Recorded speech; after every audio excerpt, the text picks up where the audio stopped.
Hey everybody. So the wife called and told me she wanted me to go back into town.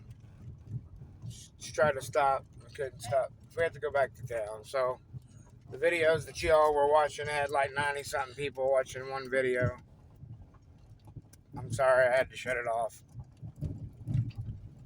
To get back, we'll restart it. But I'm taking a 495 driver and putting it in front of an old 1306 device. It's a 12 watt final basically. Of course, you can get more out of them. But using a 5 watt driver, a 12 watt final, and we'll end up with about 20 watts PEP.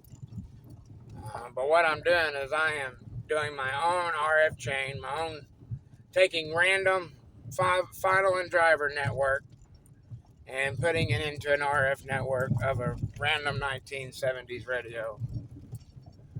Of course it'll work, but it's going to take a little bit of getting the values, capacitance, inductance around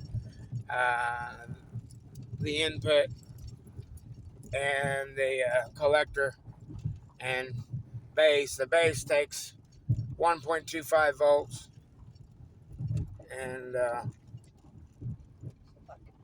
man, this is real down the roads. And it's a 1 amp device. Anyways, I'm going to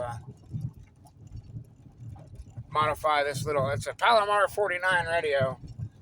And I've been working on it for months. When I say I've been working on it for months, I've been working on it like 15, 20 minutes here, 35 minutes before I cook T-bone or something, or 20 minutes before I go to bed, 10 or 15 minutes once in a while here and there. I haven't sat down and spent more than an hour or two on it at any given time, but I've been working on it for months. I've got the entire radio restored, literally.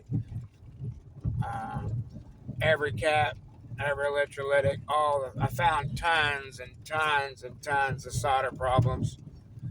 And when we put the radio together and put voltage on it, it might go up in flames. There might be so many bridges and solder bridges in it by the time I get it all back. But I doubt it. I bet we get it working.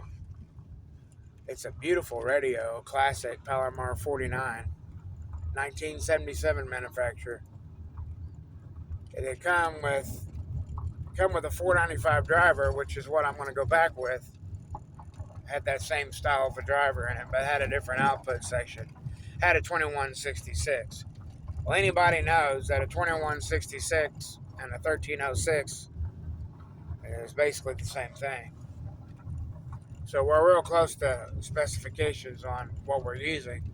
So I don't think we're going to have to do a whole lot of changing of the values around the driver and RF stage, final stage. We'll see what happens. Y'all be good.